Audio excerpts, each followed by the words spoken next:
ধর্ম বর্ণ নির্বিশেষে হিন্দু মুসলমান বৌদ্ধ খ্রিস্টান সবাই একসাথে থাকবো, দেশটাকে করবো। একটু আমরা যেন খেয়াল রাখি, কোনোভাবে যেন আমাদের যারা সংখ্যালঘু ভাই আছেন তাদের মনে এমন ধারণা সৃষ্টি না হয় যে মুসলমানরা তাদের সহযোগিতা করছে না, অথবা তারা নিপীড়িত, অথবা তারা ভীত, অথবা তারা এমন একটা পরিস্থিতি সৃষ্টি হয়েছেন যেখানে তাদের জন্য একটা বাসযোগ্য পরিবেশ নেই। আমি মনে করি না যে এমন কোন পরিস্থিতি সৃষ্টি হয়েছে। আমি জানি যে আপনাদের এখানে আল্লাহ মেহেরবানিতে যারা সংখ্যালঘু আছেন তারা ভালোই আছেন। আজকে ধরুন ক্যাম্পে আমার 150 জন সৈনিক আছে। আপনি যদি বলেন যে এই জেলা প্রশাসকের অফিসে 30টা সৈনিক লাগবে, 30টা সৈনিক আবার কমে গেল। তো যেহেতু জনবল সীমিত, আমাদেরকে এটা প্রপার ইউটিলাইজেশন করতে হবে। ডাক্তারদেরকে ধন্যবাদ জানাই আমি। আপনাদের এখানে নিশ্চয়ই সিভিল সার্জন আছেন, আমি বিশ্বাস করি যে উনি ডেফিনেটলি অন্যান্য ডাক্তারদেরকে বলবেন তাদের দায়িত্ব ঠিকমতো পালন করার জন্য। আমরা সর্বাত্মকভাবে যে কোনো উপায় হোক না কেন আমাদের এলাকাতে যতগুলো ধর্মীয় উপাসনালয় আছে সেই উপাসনালয়গুলোর নিরাপত্তা নিশ্চিত করব যেন তেন প্রকারে। তাতে যদি আমাদের রাত জাগতে হয় আমরা রাত জাগবো। আপনারা শুধু আমাদেরকে জানাবেন যে কোন ধর্মীয় উপাসনালয়গুলো একটু থ্রেটেন, সেখানে প্রয়োজনে যারা ওখানে নেতৃস্থানীয় ব্যক্তি আছেন, ধর্মীয় উপাসনালয়তে যারা দায়িত্বে আছেন তাদেরকে দায়িত্ব দিব যে আপনি এখানে দায়িত্ব পালন করবেন। আপনার সাথে আমি 10টা স্টুডেন্ট দিয়ে দিলাম, আপনার সাথে আমি 10টা আনসার দিয়ে দিলাম, আপনার সাথে আমি রুটিন অনুযায়ী পেট্রোল ওখানে যাবে, কিন্তু আপনি আপনার মন্দির পাহারা দেবেন যাতে উনি বলতে না পারেন যে বিএনপি লোকের সাথে তার মন্দির ভেঙে গেছে বা আওয়ামী লীগের লোকের সাথে মন্দির ভেঙে গেছে। এটা আমরা করতে পারবো আশা করি। আপনাদের যদি কোনো কোয়েশ্চেন থাকে আমি পরে নেব। আনসার ভিডিপির ব্যাপারে আমি বলেছি, আনসার ভিডিপিরা সুন্দর দায়িত্ব পালন করছেন এবং কোনো ধরনের সহায়তা লাগলে আমরা আপনাদের সাথে থাকবো ইনশাআল্লাহ। শুধু খেয়াল রাখবেন সোশ্যাল মিডিয়াগুলোতে যে তথ্যগুলো আসে সেগুলো সত্যতা নিয়ে। আপনারা দেখেছেন এই সংখ্যালঘু নিয়ে অনেক ভিডিও আপলোড করা হয়েছে, অনেক পুরনো। সংখ্যালঘুরাই বলেছেন এগুলো সব মিথ্যা, মুসলমানরা এসে আমাদের বাড়ি পাহারা দিয়েছে। আপনারা দেখেছেন এগুলো দেখেছেন আপনার ভিডিওতে। সবকিছু সত্য নয়, যেটা দেখছেন আপনি ভিডিওতে সেগুলো সত্য নয়। এগুলো বিচার করে এগুলো সত্যতা যাচাই করে যেন আমরা কর্মপদ্ধতি নির্ধারণ করি। গত কয়েকদিন ধরে আপনারা জানেন যে গার্মেন্টস ফ্যাক্টরিগুলোতে, ফার্মাসিউটিক্যালস কোম্পানিগুলোতে আনরেস্ট চলছে। এই আনরেস্ট গুলো আগে হতো, আমরা জেনেছি আগে হতো, কিন্তু এখন এটা বেড়ে গেছে বেতনের ডিমান্ড, তারপরে তাদের শিফটের ডিমান্ড, অন্যান্য অনেক কিছু ডিমান্ড নিয়ে তারা রাস্তায় নামছে। সেনাবাহিনী চেষ্টা করছে এগুলোকে আপনার মিডিয়েট করার জন্য, মালিক পক্ষ এবং যারা শ্রমিক তাদের মধ্যে একটা সমঝোতা করার জন্য। কিন্তু সবকিছুই এখন নামতে হবে কেন? মানে এখনই সবকিছু নামতে হবে কেন? এই যে একটা অবস্থা যেখানে অন্তর্বর্তীকালীন সরকার দায়িত্ব নিয়েছেন, উপদেষ্টা যারা দায়িত্ব পালন করছেন, আপনারা যদি খেয়াল করে থাকেন তারা দিন রাত পরিশ্রম করছেন দেশটাকে একটা নির্দিষ্ট জায়গায় নিয়ে আসার জন্য।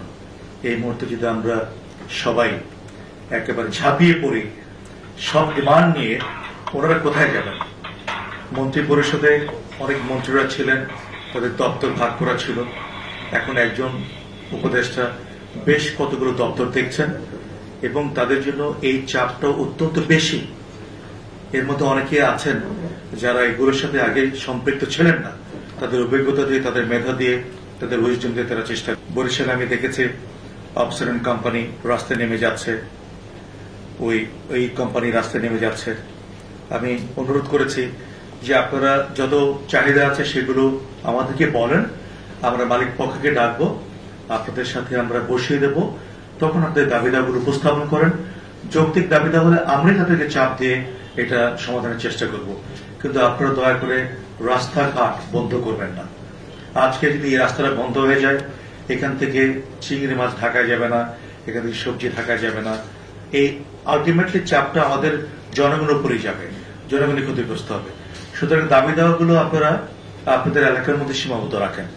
আমি আপনাদেরকে অনুরোধ করব যারা এখানে আছেন, যারা এই কোম্পানিগুলোর মালিক আছেন বা ওরকম যদি কোনো কোম্পানি থেকে থাকে তাদেরকে এই জিনিসটা বলবেন দয়া করে। কয়েকদিন আগে একটু আনরেস্ট হয়ে গেল আমরা এখন আল্লাহর রহমতে এটা অনেকটা সেটেল করে নিয়েছি। আমরা আনসারের দায়িত্বগুলো মনিটর করছি এবং তাদেরকে আমরা বলেছি আমাদের দায়িত্বমান এলাকার মধ্যে যদি সেনাবাহিনীর কোনো সাপোর্ট প্রয়োজন হয় আমরা তাদের পাশে দাঁড়াবো। আনসার যদি এখানে আপনি আছেন, যদি কখনো মনে করেন যে না আপনাদের কোনো প্রয়োজনে সেনাবাহিনীর সাপোর্ট দরকার, আপনারা জানাবেন আমাদেরকে, আমরা আপনাদেরকে সহায়তা করব। ঠিক আছে না? যদি এমন কোনো জায়গা থেকে থাকে যেখানে আনসার ডিউটি করছে, আপনারা কনফিডেন্স ফিল করছেন না, সেখানে প্রয়োজনে আমরা আমাদের দায়িত্ব পূরণ করব, আমরা সেখানে দায়িত্ব পালন করব। বাট কোনোভাবে যেন আপনাদের মনোবল নষ্ট না হয়। মনে রাখবেন, আপনারা যারা ব্যাটালিয়ন আনসার ডিসিপ্লিন A1, অঙ্গীভূত আনসার ডিসিপ্লিন ব্যাক, ওয়াই, কেন? এর পিছনে কারণ আছে। এরা তো এতদিন রাস্তায় নেমে আসেনি, সুতরাং এটা আমাদের বুঝতে হবে। ছাত্ররা অনেক ভালো কাজ করেছে। তারা রাস্তায় নেমেছিল, ট্রাফিক কন্ট্রোল করেছিল, তারা বাজার মনিটর করেছিল, তারা মানুষের গাড়ি পরীক্ষা করেছিল, অনেক ভালো কাজ করেছে। এখন আমি বিশ্বাস করি যে তারা একটু সরে গেছেন এই দায়িত্বগুলো থেকে, যেহেতু পুলিশ রাস্তায় নেমেছেন, তাদের দায়িত্বগুলো বুঝে নিয়েছেন। আমি অনুরোধ করব আমার ছাত্র ভাইগুলোকে, আমার ছাত্র সন্তানগুলোকে, তাদেরকে পড়াশোনায় ফেরত আসতে হবে।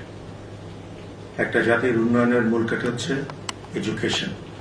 আমরা যত বেশি এডুকেশন থেকে দূরে সরে যাব, তত বেশি আমরা নিষ্পেষিত হব, তত বেশি আমরা পিছিয়ে যাব। কোনো জাতি পৃথিবীতে শিক্ষা ছাড়া উন্নতি করতে পারেনি। আজকে দেখেন লন্ডনের কোনো বড় ধরনের কিছু নেই, কিন্তু জ্ঞান বিক্রি করে খায়। 200 বছর শাসন করেছে আমাদের, তাদের ইউনিভার্সিটি আছে, কলেজ আছে, পৃথিবীর সমস্ত জায়গা থেকে ওখানে যে তারা পড়াশোনা করে, টিউশন ফি দেয়। এখানে শুধুমাত্র আপনার কিছু আলু উৎপাদন করে, কলাটা পর্যন্ত বিদেশ থেকে আনতে হয়, কোনো কিছু তাদের নেই। কিন্তু তারা পৃথিবীর একটা অন্যতম শক্তি। কেন? তাদের ব্রেইন আছে, তাদের স্ট্র্যাটেজি আছে, তারা দেশ চালাচ্ছে, পৃথিবী চালাচ্ছে। সুতরাং আমাদের জ্ঞানের সাথে যেন আমাদের সবসময় একটা সম্পর্ক থাকে।